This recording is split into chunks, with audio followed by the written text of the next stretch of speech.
Carthage must be destroyed. I'm doing an unboxing today, and this unboxing is the Mercenaries, the European infantry that represent soldiers from 1450 to 1500. These are Perry miniatures. These are nothing new. People have probably done unboxings on these before, but this is my unboxing. I got this today because I went to get some more desert yellow. I am moving, so I've been very busy, and I noticed that the price here at $40.50 Canadian is cheaper than it would be from ordering it online from Perry's directly, because of the new shipping and the higher cost it is to ship out. It made more sense for me to just buy directly from the local store. So that's what I did. I got these guys. These are for my future Savoy project that should come after I finish my Afghans and my World War II Italians. I do have some updates on those Italians that I want to talk about in a bit, but I'm going to unbox this first and get into that after. So I'm going to pop this open and just blab away here. Plastic models from Perry are always a pleasure to look at and paint. Their metals, their plastics, they're always so good. I really like this era, and I particularly like the aesthetic of the Burgundian Wars. And you can see here that all these guys are decked out in Burgundian symbols, where they have kind of the blue and white, I guess, costume there with that big cross, the X on their uniforms. That was kind of like how they noted themselves out on the field, whereas like their enemies, the Swiss, would have the other type of cross. It's kind of the X and the cross. I forget which saints they're supposed to represent, but in any case, that's what they did. Open that there. I'm not going to be painting these guys up as Burgundians, though. Most of these guys I'm probably going to do up as Swiss, because the Swiss pikemen were fairly famous. You can see, for example, on the back here, Perry does give you maybe some uniforms that you might see with the Swiss, and they usually have that cross, be it on their leg or their chest there, somewhere on their uniform, they would have a little cross from the Swiss there, okay? So that's what I'm going to do for most of these guys. They are interchangeable. If you read the back there, you can use them to represent a lot of the Western European armies. Most of these guys will probably be pikes for my Swiss. I already have medals for my Savoyards that I want to do. And then some other guys like the crossbowmen and stuff in here, they will be my, the rest of them will just go to the Savoyards. So Perry, in their packs, always gives you some Renedra sprues, which is not a Renedra bases, which is nice because you want to be able to base your guys. I'll probably base these guys individually. I don't imagine I'll make a massive army. It'll probably be skirmish level. But yeah, Perry always comes packed full of similar sprues, and then usually a command sprue or two. But let's see what they got here. So I'm just going to take a look at this because it's always interesting to look at first. They give you some hints and tips, and Perry's got some really good information in their short little pamphlets here that will just teach you about some of the different pavises here. They got the shields going on there, some different looking shields, how to build guys. It looks like there's some halberd and pike information in there. I'll have to read it and see what it says. I'm actually reading it backwards, but look at that. They give you some information about how you can build your different troops here, or at least give you a little bit of history. So if you're not sure, at least this is a good way to start, and then go online from there. And of course, within the box itself, they are giving you a whole bunch of flags that you can make use of. You can print your own out. I sometimes keep these and use them myself.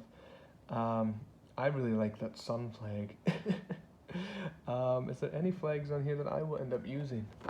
If I use any from here, it'll probably be Bern, because Bern was at the Battle of La Planta. That's what I want to base my my theme of my army on, the Savoy versus the Bernese forces and other forces that were there. But other than that, there's not a whole lot of flags I'll personally use.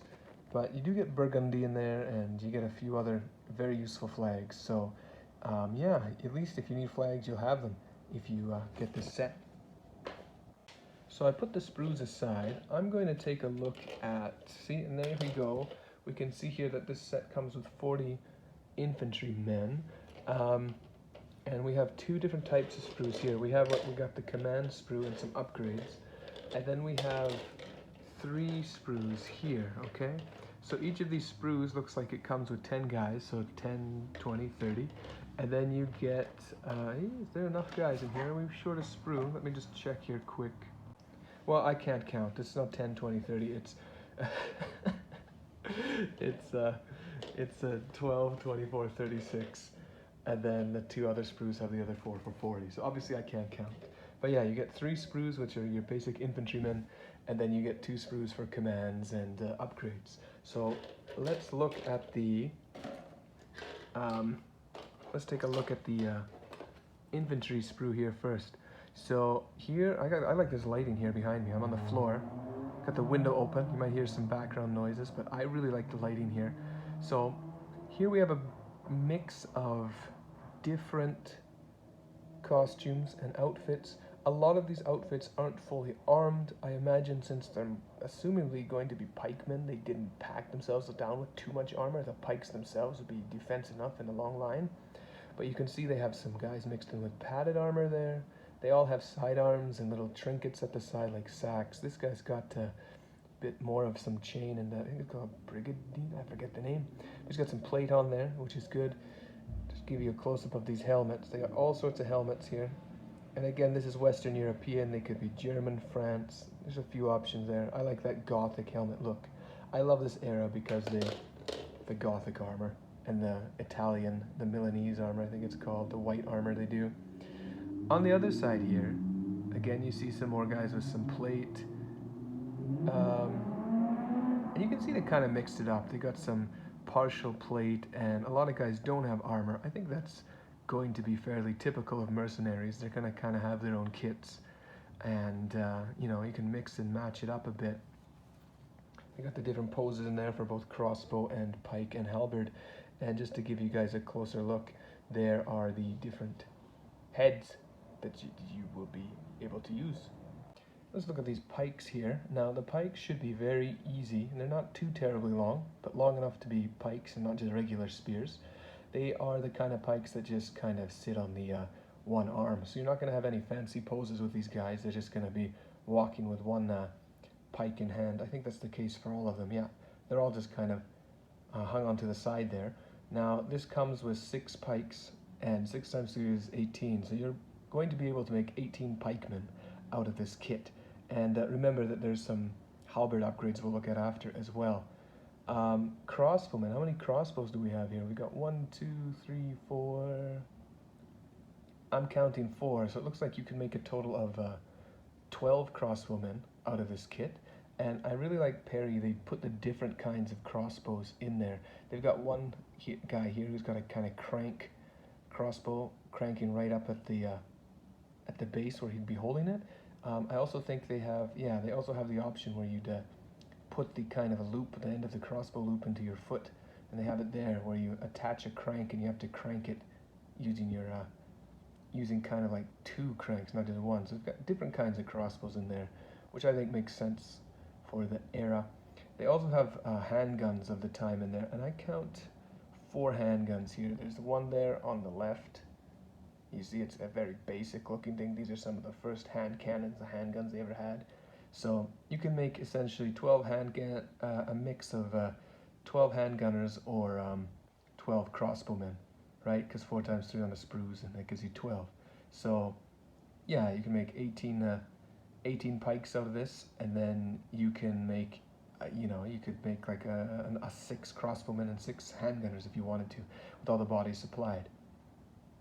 Okay, and there's bucklers. Don't forget that. There's a wooden buckler here, which is kind of cool, a little different. And then there's some smaller, different sized shields as well.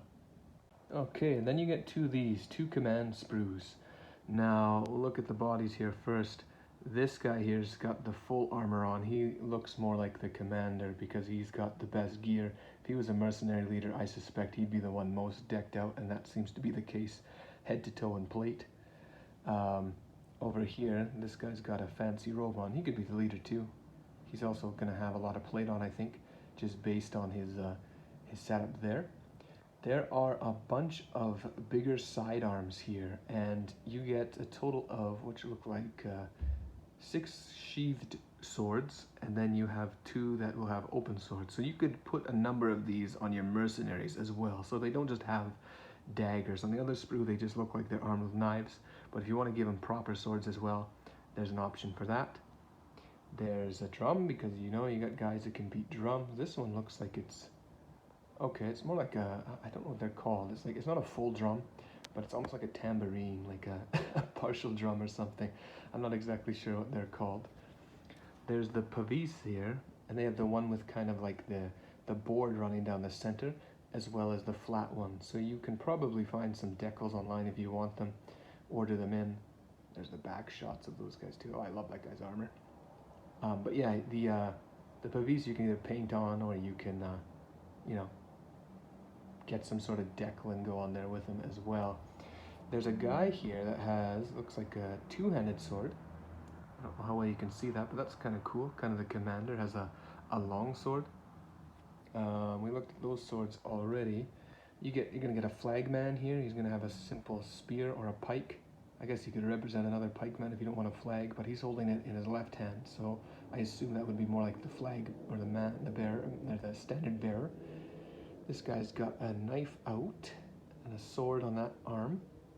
This arm looks like he's going to be raising it in command, which makes sense to me. He's giving orders. And that guy's got the follow me sword, where he raises it in the air and says, follow me. And then there's halberd upgrades. If you don't like the pikes, you can chop off the pikes, shorten them, and put halberd pieces on them. There are 6 of them here for different polearms, and that means you could make a total of 12 polearm users out of the pikemen that come in this kit. Because you get 18 pikes, but of course you're only going to have 6 halberd heads to work with. There's also a morning star in there, which I think is cool. I'll probably use that as an alternative to a sword. And I think that's it on the sprue, but let's look at the heads, because that's always important. The commanders are going to have assumably cooler looking heads, so we'll look at those. So looks like we've got one of those Italian. Those Italians like to put these cloths around their helmet, so I'm going to assume that's an Italian helmet. You got a barbut. I don't know how to say that. I don't remember, Baruda? Those kind of helmets. These kind of helmets are cool. I will probably use these because those have been around for a long time. They're almost like hoplite helmets, these two there. This is a really cool looking kettle helmet or something like that. I'm not sure what they are called, but they're definitely a little different from the other ones we saw earlier. Then we've got some more, you know, you got a commander helmet here with a flag on top. He's got the, you know, I probably put, if I give this to one of my Savoyards, I'll put a big old Savoyard flag on his helmet. These are all kind of like the Gothic sallet that they did. And we flip this over. And then you got some guys that aren't so armored as well. That guy in particular, the feather out is that. I think he could pass for a Swiss guy. Probably use him that way. I like this helmet where it's just a sallet right over the eyes. They make a couple kinds. Like they have those ones where, I wonder if there's a good example here, where they don't really have the face covering, and then they do have one like this. I just think this one's really cool looking. Be very intimidating, I think. And then there's another flag man. So yeah, that is my look at the Perry's European Mercenaries. And as I said, I'll probably make them as pikes for the little Swiss force I'm doing. I wasn't sure if I wanted to do halberds or pikemen. I'm not actually sure yet, because Swiss are famous for using both pikes and halberds in this period. And since I'm doing skirmish battles, I'm not going to do huge armies with this era. I'm going to do more like line rampant. I'm always wondering if maybe I should make all of my Swiss just halberd users and just ignore the pike, because there's no pike rules in Ryan Lampet. You'd have to get the Pikeman's Lament for pikes. But yeah, I'm not sure if I don't know if it's a downgrade or an upgrade, but I don't know if I'll change these guys to pikes. I'll probably use crossbows more than guns, because from my understanding, Savoy and the Switzerland weren't as hardcore as the Burgundians. They didn't have as many guns and cannons until after the Burgundian Wars. That's when the Swiss kind of looted all of them and had a bunch for a while. So I might just use most of the crossbows. I like the pavis. I might even, you know, give some guys that in there as well. We'll see what happens. But yeah, these guys and the Perry Mercenaries will be my future project, and I'll probably start with these plastics because in my new house I don't really have a great place to prime anything. Speaking of priming, I'm not going to show you guys here because my house is a mess behind me, but I am doing for the rest of this month, I'm moving halfway through the month to a new place, but I still have this place for another half of the month, so I'm just going to prepare a whole bunch of metals here soon and prime the hell right out of the whole of my Italians and all the guys that need priming, because in the new place it's smaller and I can't spray prime easily. There's no good spot downtown in the center of the city, so I'm going to do a whole bunch of priming. So a lot of stuff that comes up on this channel, if I continue to do it, will be more Italians and more Afghans. So hopefully I can finish both of those projects soon and get right into these Perry guys here, and more Punic Wars as well. So thank you all for watching. That was my Mercenaries European Infantry unboxing from Perry there. If you like this stuff, please like and subscribe. We'll keep going with what we can on this channel. Thank you all for watching and have a good one. Bye.